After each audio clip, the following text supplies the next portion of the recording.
नमस्कार। हरियाणा के मुंडलाना में पहलवानों के समर्थन में विशाल महापंचायत हुई, जिसमें पूर्व राज्यपाल सत्यपाल मलिक, रालोद मुखिया जयंत चौधरी, आजाद समाज पार्टी के प्रमुख चंद्रशेखर आजाद और किसान नेता गुरनाम चढ़ूनी शामिल हुए। सत्यपाल मलिक ने 2024 में भाजपा को देश की सत्ता से हटाने का आह्वान भी कर दिया और बड़ी बातें कही हैं। सुनिए महापंचायत में सत्यपाल मलिक ने क्या कहा है। ये जो हमारी महिला खिलाड़ी हैं, इनके साथ जो हुआ वो आपने देखा होगा, टीवी पे दिखाया गया, खून खौलता था उसको देख के, और ये मन करता था कि अभी जाके जो लोग इनको घसीट रहे हैं उनके साथ कुछ न कुछ कर दिया जाए। लेकिन लोकतंत्र में जिस तरीके से होता है हम उस तरीके से करेंगे। ब्रजभूषण को भी हटाएंगे और जो सरकार उसका समर्थन कर रही है उसको भी 2024 में 100% हटा देंगे, ये आप मान के चलिए। मैं तो आज की सभा के बाद सीधे जाके राजस्थान में कूद जाऊंगा, वहां चुनाव है। अगर ये राजस्थान में हार गए तो बीजेपी पार्टी के लोग इनको हटा देंगे और ये वहां हार जाएंगे। मैं पहलवान भाइयों को भी कहूंगा, अगर 1-2 दिन के लिए वहां आ सकेंगे तो वहां की जनता इनके लिए तैयार खड़ी है, इनके समर्थन के लिए तैयार खड़ी है।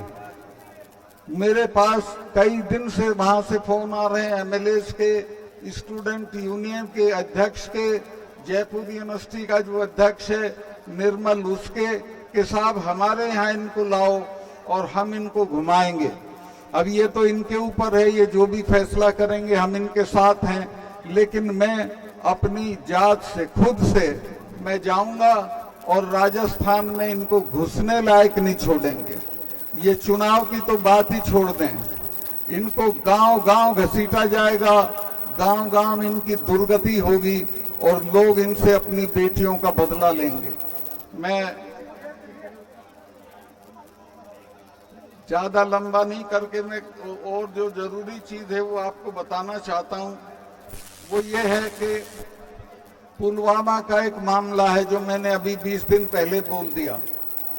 उसके बाद से मेरे जो कार्यकर्ता थे उन सब के यहाँ सीबीआई भेज दी इन्होंने। उन पे कुछ था नहीं, क्या निकलने वाला था, लेकिन वो इसलिए कि ये जो पुलवामा है इसमें हमारे 40 लड़के शहीद हुए और उनकी लाश पे खड़े होके इन्होंने चुनाव लड़ा।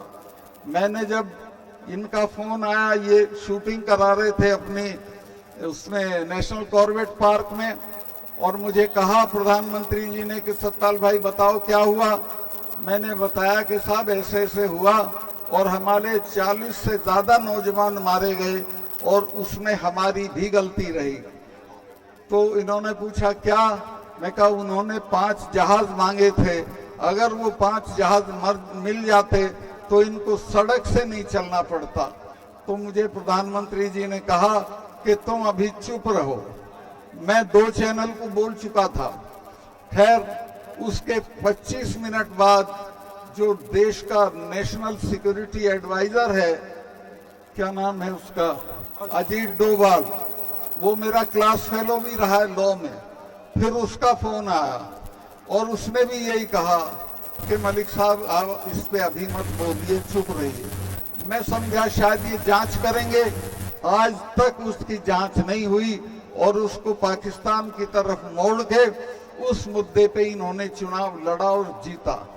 मैं आपसे कहना चाहता हूं कि इस बार के चुनाव में पुलवामा याद दिला के इनको हम अपने शहीदों की आग में भस्म कर देंगे।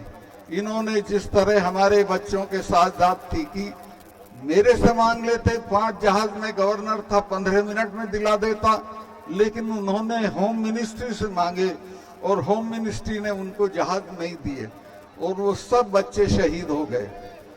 दूसरे, जब ये किसानों का आंदोलन चल रहा था तो आपको याद होगा 4 महीने तक कोई बातचीत किसानों के साथ नहीं हुई।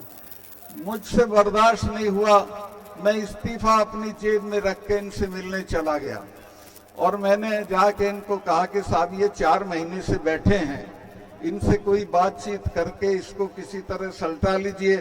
तो बोले नहीं सतपाल भाई ये चले जाएंगे। तो मुझे बहुत गुस्सा आया। मैंने कहा साहब ये ऐसे नहीं जाएंगे, तब जाएंगे जब आप चले जाओगे। आप इनमें सिखों को नहीं जानते हो। सिखों के गुरु ने अपने 4 साहबजादे कटवा दिए थे लेकिन समझौता नहीं किया था। और ये जब ब्लू स्टार किया था मिसेस गांधी ने, उसके बाद 1 महीना मिसेस गांधी ने 1 महीने तक महामृत्युंजय का पाठ कराया था। अब नेहरू मेरे दोस्त थे, उन्होंने कहा बुआ आप तो इसमें यकीन नहीं करती थी। तो मिसेस गांधी ने कहा कि नहीं भैया तुम्हें पता नहीं है, जिसने भी इनका स्वर्ण मंदिर छुआ है वो आज जिंदा नहीं है, ये मुझे मारेंगे।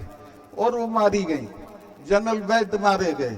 तो मैं कहा साहब जिन कौमों से लड़ो उनके बारे में जान लो कि लड़ किन से रहे हो। और इनके साथ ये हमारे वाले हैं, ये तो 6 महीने लाल किले पे चढ़े रहते हैं। इन्होंने तो अकबर की कब्र खोद के उसका दाह संस्कार कर दिया था। तो ये लड़ने की चीज नहीं है, ये बातचीत करने की चीज है। लेकिन उस वक्त प्रधानमंत्री बहुत घमंड में थे। 2 महीने बाद तो माफी मांग के वो कानून वापस करने पड़े। और इसी तरह मैं बता रहा हूं इन बच्चियों का, आप इनको समर्थन देते रहिए, माफी मांग के इनकी मांगे मानी जाएंगी और ये जीत के निकलेंगे।